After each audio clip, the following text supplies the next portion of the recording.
हरे कृष्णा सभी भक्तों को राधे राधे। तो आज जो मैं कथा श्रीमद् भागवत महापुराण की कथा पढ़ रही हूँ, वो कथा बहुत ही अच्छी कथा है। तो आप लोग ज़रूर पूरा कथा सुनिएगा। और इसमें अंदर कहानी के अंदर जो है सो बहुत सारे कथा हैं, बहुत उपदेशदायक है। और मन के अंदर जो है सो भगवान के प्रति भक्ति जागृत होगा ये कथा सुन के। तो कृपा करके आप लोग ज़रूर पूरी कथा सुनिएगा। तो आज मैं श्रीमद् भागवत महापुराण की एकादश स्कंद का कथा पढ़ रही हूँ। अवधूतोपाख्यान जो पिछला कथा पढ़ी थी उसका जो है सो आगे है ये। तो पृथ्वी से लेकर कबूतर तक 8 गुरुओं की कथा है। तो कथा चालू करने से पहले भगवान नाम लेना जरूरी है। श्री कृष्ण गोविंद हरे मुरारे, हे नाथ नारायण वासुदेव। श्री कृष्ण गोविंद हरे मुरारे, हे नाथ नारायण वासुदेव। हे नाथ नारायण वासुदेव, हे नाथ नारायण वासुदेव। हरे कृष्णा कृष्ण कृष्ण हरे हरे, हरे राम राम राम हरे हरे। हरे कृष्णा कृष्ण कृष्ण हरे हरे, हरे राम राम राम हरे हरे। बोलिए श्री कृष्ण कन्हैया लाल की जय। ओम कृष्णाय वासुदेवाय हरे परमात्मने प्रणतक्लेशनाशाय गोविंदाय नमो नमः। हे कृष्ण करुणा सिंधु दीनबंधु जगतपते, गोपेश गोपिका कांत राधा कांत नमस्तुते। श्री राधे मेरी स्वामिनी, मैं राधे जुगदास, जन्म जन्म हुई दीजियो अपने चरण को पास। बोलिए श्री कृष्ण कन्हैया लाल की जय। श्रीमद् भागवत भगवान की जय, सद्गुरुदेव भगवान की जय। जय जय श्री राधे, जय जय श्री राधे, जय जय श्री राधे श्याम। हरि बोल हरि बोल हरि। भगवान श्री कृष्ण ने कहा, महाभाग्यवान उद्धव, तुमने मुझे जो कुछ कहा है मैं वही करना चाहता हूँ। ब्रह्मा शंकर और इंद्र आदि लोकपाल भी अब यही चाहते हैं कि मैं उनके लोकों में होकर अपने धाम को चला जाऊँ। पृथ्वी पर देवताओं का जितना काम करना था उसे मैं पूरा कर चुका। इसी काम के लिए ब्रह्मा जी की प्रार्थना से मैं बलराम जी के साथ अवतीर्ण हुआ था। अब यह यदुवंश जो ब्राह्मणों के शाप से भस्म हो चुका है, पारस्परिक फूट और युद्ध से नष्ट हो जाएगा। आज के 7वें दिन समुद्र इस पूरी द्वारका को डुबो देगा। प्यारे उद्धव, जिस क्षण मैं मर्तलोक का परित्याग कर दूंगा उसी क्षण इसके सारे मंगल नष्ट हो जाएंगे और थोड़े ही दिनों में पृथ्वी पर कलयुग का बोलबाला हो जाएगा। जब मैं इस पृथ्वी का त्याग कर दूं तब तुम इस पर मत रहना, क्योंकि साधु उद्धव, कलयुग में अधिकांश लोगों की रुचि अधर्म में ही होगी।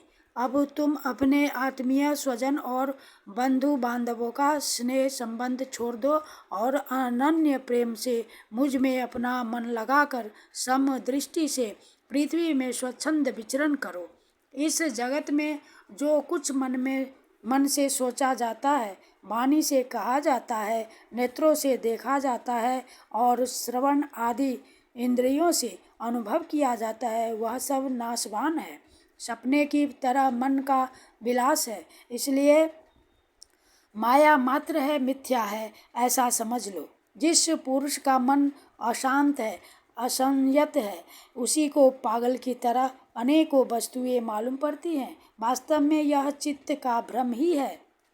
नानात्व ब्रह्म हो जाने पर ही यह गुण है और यह दोष, इस प्रकार की कल्पना करनी पड़ती है। जिसकी बुद्धि में गुण और दोष का भेद बैठ गया है, दृढ़ मूल हो गया है, उसी के लिए कर्म, अकर्म और विकर्म रूप भेद का प्रतिपादन हुआ है। इसलिए उद्धव, तुम पहले अपनी समस्त इंद्रियों को अपने वश में कर लो, उनकी बागडोर अपने हाथ में ले लो और केवल इंद्रियों को ही नहीं, चित्त की समस्त वृत्तियों को भी रोक लो और फिर ऐसा अनुभव करो कि यह सारा जगत अपने आत्मा में ही फैला हुआ है और आत्मा मुझ सर्वात्मा इंद्रियातीत ब्रह्म से एक है, अभिन्न है। जब वेदों के मुख्य तात्पर्य निश्चय रूप ज्ञान और अनुभव रूप विज्ञान से भलीभांति संपन्न होकर तुम अपने आत्मा के अनुभव में ही आनंद मग्न रहोगे और संपूर्ण देवता आदि शरीरधारियों के आत्मा हो जाओगे। इसलिए किसी भी विघ्न से तुम पीड़ित नहीं हो सकोगे, क्योंकि उन विघ्नों और विघ्न करने वालों की आत्मा भी तुम ही होगी। जो पुरुष गुण और दोष बुद्धि से अतीत हो जाता है वह बालक के समान निषिद्ध कर्म से निवृत्त होता है, परंतु दोष बुद्धि से नहीं, वह विहित कर्म का अनुष्ठान भी करता है, परंतु गुण बुद्धि से नहीं। जिसने श्रुतियों के तात्पर्य का यथार्थ ज्ञान ही नहीं प्राप्त कर लिया बल्कि उनका साक्षात्कार भी कर लिया है और इस प्रकार जो अटल निश्चय से संपन्न हो गया है वह समस्त प्राणियों का हितैषी सुहृद होता है और उसकी वृत्तियां सर्वथा शांत रहती हैं। वह समस्त प्रतीयमान विश्व को मेरा ही स्वरूप आत्मस्वरूप देखता है, इसलिए उसे फिर कभी जन्म मृत्यु के चक्कर में नहीं पड़ना पड़ता है। श्री सुखदेव जी कहते हैं, परीक्षित, जब भगवान श्री कृष्ण ने इस प्रकार आदेश दिया तब भगवान के परम प्रेमी उद्धव जी ने उन्हें प्रणाम करके तत्व ज्ञान की प्राप्ति की इच्छा से यह प्रश्न किया। उद्धव जी ने कहा, भगवान, आप ही समस्त योगियों की गुप्त पूंजी योगों के कारण और योगेश्वर हैं। आप ही समस्त योगों के आधार, उनके कारण और योग स्वरूप भी हैं। आपने मेरे परम कल्याण के लिए उस संन्यास रूप त्याग का उपदेश किया है, परंतु अनंत जो लोग विषयों के चिंतन और सेवन में घुल मिल गए हैं, विषयात्मा हो गए हैं, उनके लिए विषय भोगों और कामनाओं का त्याग अत्यंत कठिन है। सर्वस्वरूप उनमें भी जो लोग आप से विमुख हैं उनके लिए तो इस प्रकार का त्याग सर्वथा असंभव ही है, ऐसा मेरा निश्चय है। प्रभो, मैं भी ऐसा ही हूँ। मेरी मति इतनी मूढ़ हो गई है कि यह मैं हूँ, यह मेरा है, इस भाव से मैं आपकी माया के खेल देह के संबंधी स्त्री पुत्र धन आदि में डूब रहा हूँ। अतः भगवान, आपने जिस संन्यास का उपदेश किया है उसका तत्व मुझ सेवक को इस प्रकार समझाइए कि मैं सुगमतापूर्वक उसका साधन कर सकूं। मेरे प्रभु, आप भूत भविष्य वर्तमान इन तीनों कालों से अबाधित एक रस सत्य है। आप दूसरे के द्वारा प्रकाशित नहीं, स्वयं प्रकाश आत्म स्वरूप हैं। प्रभु, मैं समझता हूँ कि मेरे लिए आत्म तत्व का उपदेश करने वाला आपके अतिरिक्त देवताओं में भी कोई नहीं है। ब्रह्मा आदि जितने बड़े बड़े देवता हैं वे सब शरीराभिमानी होने के कारण आपकी माया से मोहित हो रहे हैं। उनकी बुद्धि माया के वश में हो गई है। यही कारण है कि वे इंद्रियों से अनुभव किए जाने वाले ब्रह्म विषयों को सत्य मानते हैं। हरे कृष्णा, बाह्य विषयों को सत्य मानते हैं। इसलिए मुझे तो आप ही उपदेश कीजिए। भगवान, इसी से चारों ओर से दुखों की दवाग्नि से जलकर और विरक्त होकर मैं आपकी शरण में आया हूँ। आप निर्दोष देश काल के अपरिच्छिन्न सर्वज्ञ सर्वशक्तिमान और अविनाशी वैकुंठ लोक के निवासी एवं नर के नित्य सखा नारायण हैं। अतः आप ही मुझे उपदेश कीजिए। भगवान श्री कृष्ण ने कहा, उद्धव, संसार में जो मनुष्य या जगत क्या है, इसमें क्या हो रहा है इत्यादि बातों का विचार करने में निपुण है, वे चित्त में भरी हुई अशुभ वासनाओं से अपने आप को स्वयं अपनी विवेक शक्ति से ही प्रायः बचा लेते हैं। समस्त प्राणियों का विशेषकर मनुष्य का आत्मा अपने हित और अहित का उपदेशक गुरु है, क्योंकि मनुष्य अपने प्रत्यक्ष अनुभव और अनुमान के द्वारा अपने हित अहित का निर्णय करने में पूर्णतः समर्थ है। सांख्य योग विशारद धीर पुरुष इस मनुष्य योनि में इंद्रिय शक्ति, मन शक्ति आदि के आश्रयभूत मुझ आत्म तत्व को पूर्णतः प्रकट रूप से साक्षात्कार कर लेते हैं। मैंने एक पैर वाले, दो पैर वाले, तीन पैर वाले, चार पैर वाले, चार से अधिक पैर वाले और बिना पैर के इत्यादि अनेक प्रकार के शरीरों का निर्माण किया है। उनमें मुझे सबसे अधिक प्रिय मनुष्य का ही शरीर है। इस मनुष्य शरीर में एकाग्रचित्त, तीक्ष्ण बुद्धि, पुरुष बुद्धि आदि ग्रहण किए जाने वाले हेतुओं से, जिनसे कि अनुमान भी होता है, अनुमान से अग्राह्य अर्थात अहंकार आदि विषयों से भिन्न मुझ सर्व प्रवर्तक ईश्वर को साक्षात अनुभव करते हैं। इस विषय में महात्मा लोग एक प्राचीन इतिहास कहा करते हैं। वह इतिहास परम तेजस्वी अवधूत दत्तात्रेय और राजा यदु के संवाद के रूप में है। एक बार धर्म के मर्मज्ञ राजा यदु ने देखा कि एक त्रिकालदर्शी तरुण अवधूत ब्राह्मण निर्भय विचर रहे हैं। तब उन्होंने उनसे यह प्रश्न किया। राजा यदु ने पूछा, ब्राह्मण, आप कर्म तो करते नहीं, फिर आपको यह अत्यंत निपुण बुद्धि कहाँ से प्राप्त हुई, जिसका आश्रय लेकर आप परम विद्वान होने पर भी बालक के समान संसार में विचरते रहते हैं? ऐसा देखा जाता है कि मनुष्य आयु, यश अथवा सौंदर्य, संपत्ति आदि की अभिलाषा लेकर ही धर्म, अर्थ, काम अथवा तत्व जिज्ञासा में प्रवृत्त होते हैं। अकारण कहीं किसी की प्रवृत्ति नहीं देखी जाती। मैं देख रहा हूँ कि आप कर्म करने में समर्थ, विद्वान और निपुण है। आपका भाग्य और सौंदर्य भी प्रशंसनीय है। आपकी वाणी से तो मानो अमृत टपक रहा है, फिर भी आप जड़, उन्मत्त अथवा पिशाच के समान रहते हैं। न तो कुछ करते हैं और न चाहते ही हैं। संसार के अधिकांश लोग काम और लोभ के दावानल से जल रहे हैं, परंतु आपको देखकर ऐसा मालूम होता है कि आप मुक्त हैं। आप तक उसकी आँच भी नहीं पहुँच पाती। ठीक वैसे ही जैसे कोई हाथी वन में दावाग्नि लगने पर उससे छूटकर गंगा जल में खड़ा हो। ब्राह्मण, आप पुत्र, स्त्री, धन आदि संसार के स्पर्श से भी रहित हैं। आप सदा सर्वदा अपने केवल स्वरूप में ही स्थित रहते हैं। हम आपसे यह पूछना चाहते हैं कि आपको अपने आत्मा में ही ऐसे अनिर्वचनीय आनंद का अनुभव कैसे होता है? आप कृपा करके अवश्य बतलाइए। भगवान श्री कृष्ण ने कहा, उद्धव, हमारे पूर्वज महाराज यदु की बुद्धि शुद्ध थी और उनके हृदय में ब्राह्मण भक्ति थी।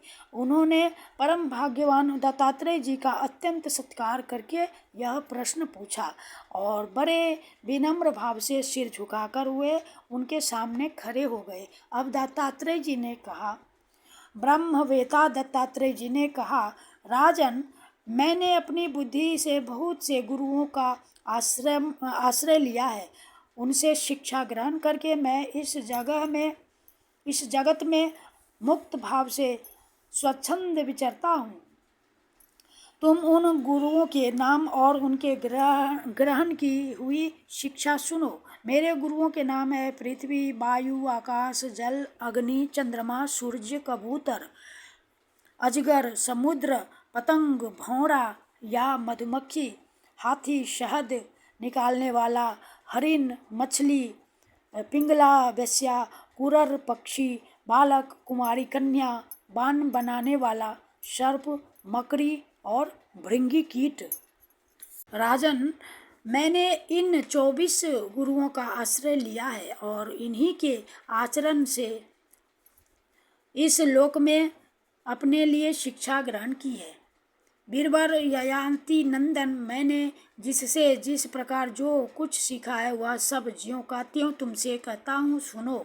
मैंने पृथ्वी से उसके धैर्य की, क्षमा की शिक्षा ली है। लोग पृथ्वी पर कितना आघात और क्या क्या उत्पात नहीं करते, परंतु वह न तो किसी से बदला लेती है और न रोती चिल्लाती है। संसार के सभी प्राणी अपने अपने प्रारब्ध के अनुसार चेष्टा कर रहे हैं। वे समय समय पर भिन्न भिन्न प्रकार से जान या अनजान में आक्रमण कर बैठते हैं।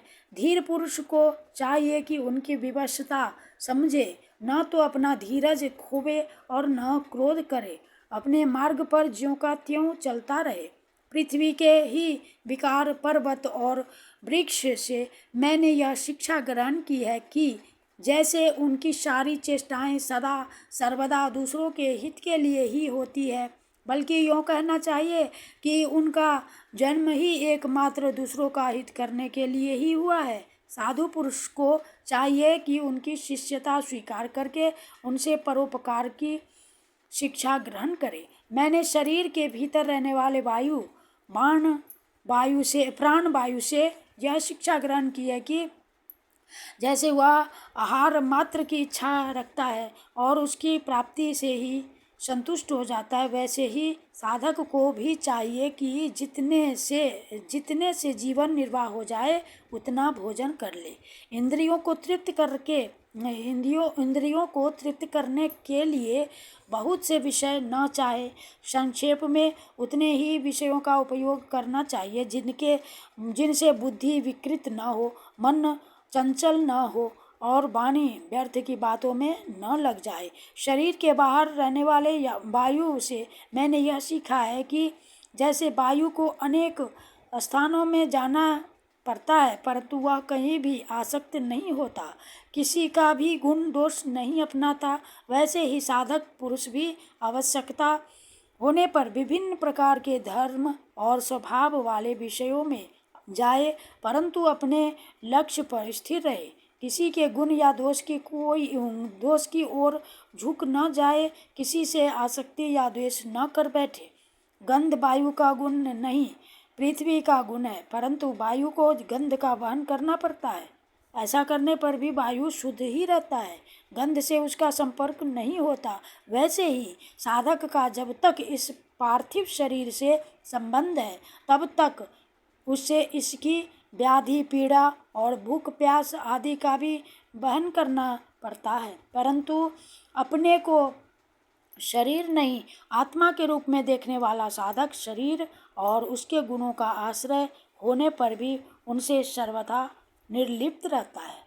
राजन, जितने भी घट मठ आदि पदार्थ हैं, वे चाहे चल हो या अचल, उनके कारण भिन्न भिन्न प्रतीत होने पर भी वास्तव में आकाश एक और अपरिच्छिन्न अखंड ही है। वैसे ही चर अचर जितने भी सूक्ष्म स्थूल शरीर हैं, उनमें आत्मा रूप से सर्वत्र स्थित होने के कारण ब्रह्म सभी में है।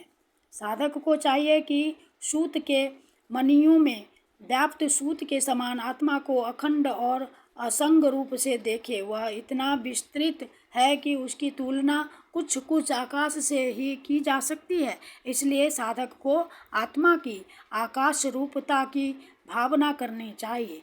आग लगती है, पानी बरसता है, अन्न आदि पैदा होते और नष्ट होते हैं, वायु की प्रेरणा से बादल आदि आते और चले जाते हैं। यह सब होने पर भी आकाश अछूता रहता है। आकाश की दृष्टि से यह सब कुछ है ही नहीं। इसी प्रकार भूत, वर्तमान और भविष्य के चक्कर में न जाने किन किन नाम रूपों की सृष्टि और प्रलय होते हैं, परंतु आत्मा के साथ उनका कोई संस्पर्श नहीं है। जिस प्रकार जल स्वभाव से ही स्वच्छ, चिकना, मधुर और पवित्र करने वाला होता है, तथा गंगा आदि तीर्थों के दर्शन, स्पर्श और नामोच्चारण से भी लोग पवित्र हो जाते हैं, वैसे ही साधक को भी स्वभाव से ही शुद्ध, स्निग्ध, मधुर भाषी और लोक पावन होना चाहिए। जल से शिक्षा ग्रहण करने वाला अपने दर्शन, स्पर्श और नामोच्चारण से लोगों को पवित्र कर देता है। राजन, मैंने अग्नि से यह शिक्षा ली है कि जैसे वह तेजस्वी और ज्योतिर्मय होती है, जैसे उसे कोई अपने तेज से दबा नहीं सकता, वह जैसे उसके पास संग्रह परिग्रह के लिए कोई पात्र नहीं, सब कुछ अपने पेट में रख लेती है, और जैसे सब कुछ खा पी लेने पर भी विभिन्न वस्तुओं के दोषों से वह लिप्त नहीं होती, वैसे ही साधक भी परम तेजस्वी तपस्या से देदीप्यमान इंद्रियों से अपराभूत भोजन मात्र का संग्रही और यथा योग्य सभी विषयों का उपभोग करता हुआ भी अपने मन और इंद्रियों को वश में रखे, किसी का दोष अपने में ना आने दे। जैसे अग्नि कहीं अप्रकट रहती है और कहीं प्रकट, वैसे ही साधक भी कहीं गुप्त रहे और कहीं प्रकट हो जाए। वह कहीं कहीं ऐसे रूप में प्रकट हो जाता है जिससे कल्याणकामी पुरुष उसकी उपासना कर सके। वह अग्नि के समान ही भिक्षा रूप हवन करने वालों के अतीत और भावी अशुभ को भस्म कर देता है तथा सर्वत्र अन्न ग्रहण करता है। साधक पुरुष को इसका विचार करना चाहिए कि जैसे अग्नि लंबी चौड़ी टेढ़ी सीधी लकड़ियों में रहकर उनके समान ही सीधी टेढ़ी या लंबी चौड़ी दिखाई पड़ती है, वास्तव में वह वैसी है नहीं। वैसे ही सर्वव्यापक आत्मा भी अपनी माया से रचे हुए कार्य कारण रूप जगत में व्याप्त होने के कारण उन वस्तुओं के नाम रूप से कोई संबंध न होने पर भी उनके रूप में प्रतीत होने लगता है। मैंने चंद्रमा से यह शिक्षा ग्रहण की है कि यद्यपि जिसकी गति नहीं जानी जा सकती, उस काल के प्रभाव से चंद्रमा की कलाएं घटती बढ़ती रहती हैं, तथापि चंद्रमा तो चंद्रमा ही है, वह न घटता है और न बढ़ता ही है। वैसे ही जन्म से लेकर मृत्यु पर्यंत जितनी भी अवस्थाएं हैं सब शरीर की हैं, आत्मा से उनका कोई भी संबंध नहीं है। जैसे आग की लपट अथवा दीपक की लौ क्षण क्षण में उत्पन्न और नष्ट होती रहती है, उनका यह क्रम निरंतर चलता रहता है परंतु दिख नहीं पड़ता। वैसे ही जल प्रवाह के समान वेगवान काल के द्वारा क्षण क्षण में प्राणियों के शरीर की उत्पत्ति और विनाश होता रहता है, परंतु अज्ञानवश वह दिखाई नहीं पड़ता।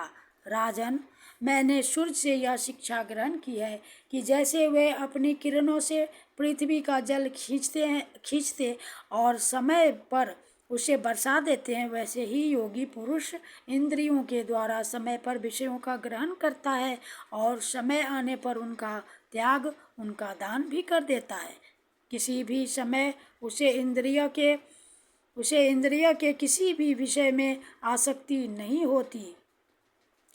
स्थूल बुद्धि पुरुषों को जल के विभिन्न पात्रों में प्रतिबिंबित हुआ सूर्य उन्हीं में प्रविष्ट सा होकर भिन्न भिन्न दिखाई पड़ता है, परंतु इससे स्वरूपतः सूर्य अनेक नहीं हो जाता। वैसे ही चल अचल उपाधियों के भेद से ऐसा जान पड़ता है कि प्रत्येक व्यक्ति में आत्मा अलग अलग है, परंतु जिनको ऐसा मालूम होता है उनकी बुद्धि मोटी है। असल बात तो यह है कि आत्मा सूर्य के समान एक ही है, स्वरूपतः उसमें कोई भेद नहीं है। राजन, कहीं किसी के साथ अत्यंत स्नेह अथवा आसक्ति न करनी चाहिए, अन्यथा उसकी बुद्धि अपना स्वातंत्र्य खोकर दीन हो जाएगी और उसे कबूतर की तरह अत्यंत क्लेश उठाना पड़ेगा। राजन, किसी जंगल में एक कबूतर रहता था।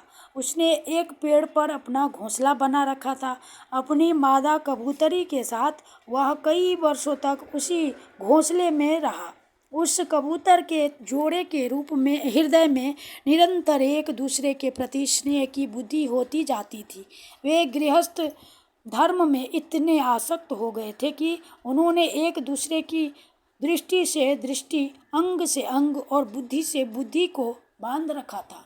उनका एक दूसरे पर इतना विश्वास हो गया था कि वे निशंक होकर वहाँ की वृक्षावली में एक साथ सोते, बैठते, घूमते फिरते, ठहरते, बातचीत करते, खेलते और खाते पीते थे। राजन कबूतरी पर कबूतर का इतना प्रेम था कि वह जो कुछ चाहती कबूतर बड़े से बड़ा कष्ट उठाकर उसकी कामना पूर्ण करता। वह कबूतरी भी अपने कामुक पति की कामनाएं पूर्ण करती। समय आने पर कबूतरी को पहला गर्भ रहा। उसने अपने पति के पास ही घोंसले में अंडे दिए। भगवान की अचिंत्य शक्ति से समय आने पर वे अंडे फूट गए और उनमें से हाथ पैर वाले बच्चे निकल आए। उनका एक एक अंग और रोएं अत्यंत कोमल थे। अब उन कबूतर कबूतरी की आंखें अपने बच्चों पर लग गई। वे बड़े प्रेम और आनंद से अपने बच्चों का लालन पालन लाड़ प्यार करते और उनकी मीठी बोली, उनकी गूटर गूं सुन सुनकर आनंद मग्न हो जाते। बच्चे तो सदा सर्वदा प्रसन्न रहते ही हैं। वे जब अपने सुकुमार पंखों से माँ बाप का स्पर्श करते, कूजते, भोली भाली चेष्टाएं करते और फुदक फुदक कर अपने माँ बाप के पास दौड़ आते, तब कबूतर कबूतरी आनंद मग्न हो जाते। राजन, सच पूछो तो वे कबूतर कबूतरी भगवान की माया से मोहित हो रहे थे। उनका हृदय एक दूसरे के स्नेह बंधन से बंध रहा था। वे अपने नन्हे नन्हे बच्चों के पालन पोषण में इतने व्यग्र रहते कि उन्हें दीन दुनिया लोक परलोक की याद ही न आती।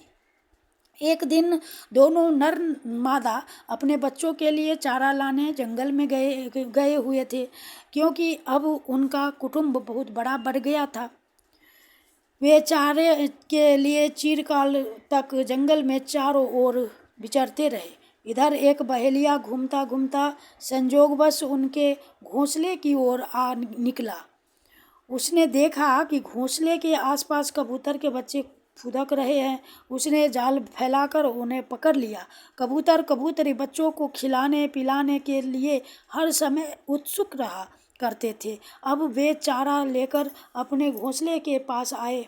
कबूतरी ने देखा कि उसके नन्हे नन्हे बच्चे उसके हृदय के टुकड़े जाल में फंसे हुए हैं और दुख से चें चें कर रहे हैं। उन्हें ऐसी स्थिति में देखकर कबूतरी के दुख की सीमा न रही। वह रोती चिल्लाती उनके पास दौड़ गई। भगवान की माया से उसका चित्त अत्यंत दीन दुखी हो रहा था। वह उमड़ते हुए स्नेह की रस्सी से जकड़ी हुई थी। अपने बच्चों को जाल में फंसा देकर उसे अपने शरीर की भी सुध बुध न रही और वह स्वयं ही जाकर जाल में फंस गई। जब कबूतर ने देखा कि मेरे प्राणों से भी प्यारे बच्चे जाल में फंस गए और मेरी प्राण प्रिया पत्नी भी उसी दशा में पहुंच गई, तब वह अत्यंत दुखित होकर विलाप करने लगा। सचमुच उस समय उसकी दशा अत्यंत दयनीय थी। मैं अभागा हूँ, दुर्गति हूँ। हाय हाय, मेरा तो सत्यानाश हो गया। देखो देखो ना मुझे अभी तृप्ति हुई अभी देखो देखो न मुझे अभी तृप्ति हुई और न मेरी आशाएं भी पूरी हुई। तब तक मेरा धर्म अर्थ और काम का मूल यह गृहस्थाश्रम ही नष्ट हो गया। हाय, मेरी प्राण प्यारी मुझे ही अपना इष्टदेव समझती थी, मेरी एक एक बात मानती थी, मेरे इशारे पर नाचती थी, सब तरह से मेरे योग्य थी। आज वह मुझे सूने घर में छोड़कर हमारे सीधे साधे निश्चल बच्चों के साथ स्वर्ग सिधार रही है। मेरे बच्चे मर गए, मेरी पत्नी जाती रही, मेरा अब संसार में क्या काम है। मुझ दीन का यह विधुर जीवन बिना गृहिणी का जीवन जलन का है, व्यथा का जीवन है। अब बिना गृहिणी का जीवन जलन का व्यथा का जीवन है। अब मैं इस सूने घर में किसके लिए जीऊं। राजन, कबूतर के बच्चे जाल में फंसकर तरफरा रहे थे। स्पष्ट दिख रहा था कि वे मौत के पंजे में हैं, परंतु वह मूर्ख कबूतर यह सब देखते हुए भी इतना दीन हो रहा था कि स्वयं जानबूझकर जाल में कूद पड़ा। राजन, वह बहेलिया बड़ा क्रूर था। गृहस्थाश्रमी कबूतर कबूतरी और उनके बच्चों के मिल जाने से उसे बड़ी प्रसन्नता हुई। उसने समझा मेरा काम बन गया और वह उन्हें लेकर चलता बना। जो कुटुंबी है विषयों और लोगों के संग साथ में ही जिसे सुख मिलता है एवं अपने कुटुंब के भरण पोषण में ही जो सारी शुद्ध बुद्ध खो बैठा है उसे कभी शांति नहीं मिल सकती। वह उसी कबूतर के समान अपने कुटुंब के साथ कष्ट पाता है। यह मनुष्य शरीर मुक्ति का खुला हुआ द्वार है।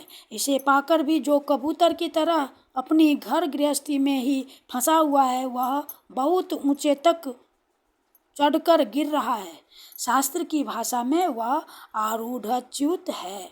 इति श्रीमद्भगवते महापुराणे परमहंस्याम संहितायाम एकादशमस्कन्धे सप्तमो अध्यायः। श्रीकृष्ण अर्पणम् कृष्ण अर्पणम् कृष्ण अर्पणम्।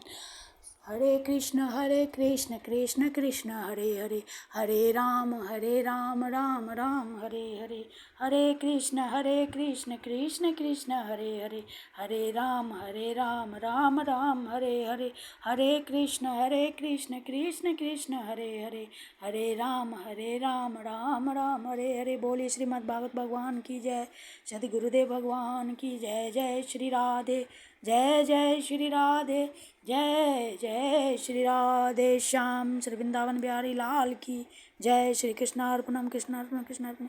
हरे नमः हरे नमः हरे नमः।